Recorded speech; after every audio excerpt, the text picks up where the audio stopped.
They say you can choose your friends, but not your family. For 5 years at Ascent Systems, Marcus was my family. He wasn't just my mentor. He was the man who saw potential in me when I was invisible to everyone else. He stayed late at the office, teaching me code tricks no book could explain. When my father died, it was Marcus who showed up at the funeral, standing quietly in the back, with a hand on my shoulder as I fell apart. That day, he said something I'll never forget. "Elara, I've got you. We're a team now." I believed him. Maybe too much. After that, I worked like someone who had something to prove, not to the world, but to him. I poured my grief, my brilliance, and my heart into the Quantum Leap project. It wasn't just code. It was 2 years of my life. Sleepless nights, forgotten meals, and silent prayers whispered over flickering screens. Every function, every algorithm felt like a conversation with my father, a promise I was keeping through creation. And Marcus knew this. He called it our legacy. A week before the big presentation, he handed me a small box. Inside was an engraved silver watch, heavy, polished, beautiful.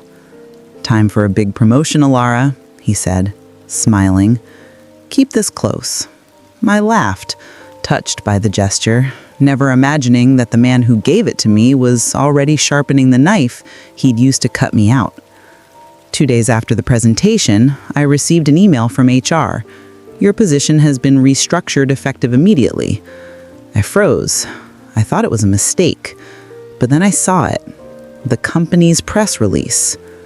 Marcus Thorne, lead architect of Quantum Leap. His photo, his name, my work, my life, my father's promise. He hadn't just stolen code. He'd stolen memory, love, legacy. He'd taken the one thing my father told me never to lose: integrity. I remember sitting in the parking lot for hours that day, watching rain beat against the windshield, the watch ticking faintly on my wrist. I couldn't even take it off. I just stared at it. This shining symbol of a promise broken in silence. That was the first night I didn't cry. Not because it didn't hurt, but because pain had turned into something colder. The apartment was dark when I got home. I didn't turn on the lights. I sat on the floor with my laptop open, rereading every line of code I'd ever written. My hands trembled over the keyboard. The betrayal wasn't just professional. It was intimate, a kind of spiritual violence. The person I trusted most in the world had traded my soul for a title. For weeks I lived in limbo, not sleeping, barely eating, haunted by the memory of his smile on that stage. My lawyer told me I had a strong case. He said, "It'll take 5 years, but you'll win." I stared at him and thought, 5 years of war or 5 years of peace? My father once told me, "Never let their storm ruin your stillness." So I chose silence. I sold the engraved watch the next morning. The pawn shop clerk looked at me strangely when I didn't haggle. I just whispered, "It was never really mine," and left. I didn't need revenge. I needed distance. I needed to stop bleeding where he'd cut me. But silence, for me, wasn't surrender. It was strategy. Marcus didn't understand my framework fully, the hidden layer underneath the AI's predictive model. I'd built something deeper, more complex. And inside it, almost as a safety mechanism, was a flaw he could never see. Not a bug, a design choice, one that would only activate after 3 years under specific data conditions. It wasn't sabotage, it was integrity, a line of defense for a system that should never have been manipulated. I didn't try to stop him. I watched from afar as he climbed. Magazine covers, awards, phrases like visionary, pioneer, leader of the next AI generation. Every headline was another dagger I refused to feel. I worked quietly. Small freelance projects, consulting jobs, late-night debugging sessions in my one-room apartment. I rebuilt myself line by line, just like I'd once built code. And on my wall calendar, I circled a date. 3 years from the day I walked out of that company. I didn't know if it was justice or superstition, but it gave me purpose. A quiet, burning purpose. My rage didn't need a lawyer.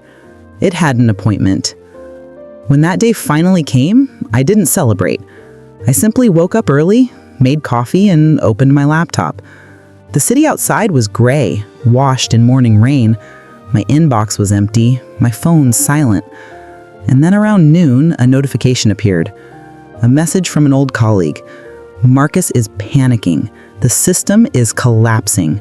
Clients are losing everything. He's blaming the developers. He doesn't know what's wrong. I exhaled slowly. The failure wasn't an explosion. It was a quiet unraveling. The code was doing exactly what it was designed to do. Reject corruption.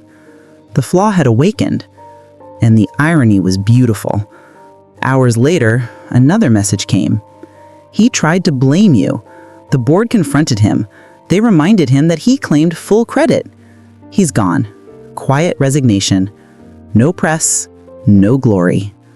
The man who stole my name had to surrender his own. There were no fireworks, no headlines, just silence. The kind that hums like electricity in the air after lightning strikes. The same silence I'd chosen years ago, now returned as justice. I didn't reach out to Marcus. I didn't need to. I imagined him sitting in his glass office, surrounded by the ghosts of ambition, staring at the same code he once thought he owned, watching it crumble in his hands. And I realized I wasn't angry anymore, just tired. Peacefully, finally tired.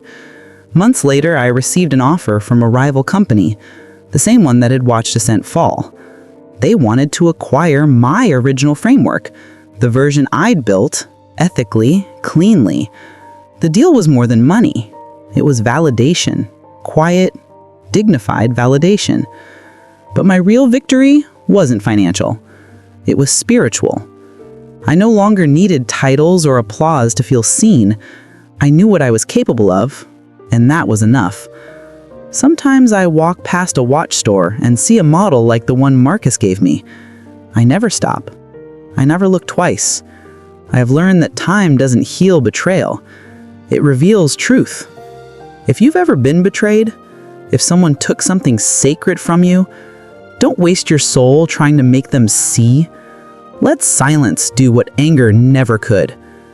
Build something they can't steal. Your peace. Because when the moment finally comes, when their empire falls and the echoes fade, your stillness will say everything. Justice doesn't always arrive with thunder. Sometimes it walks quietly through the ruins, wearing your calm as its crown.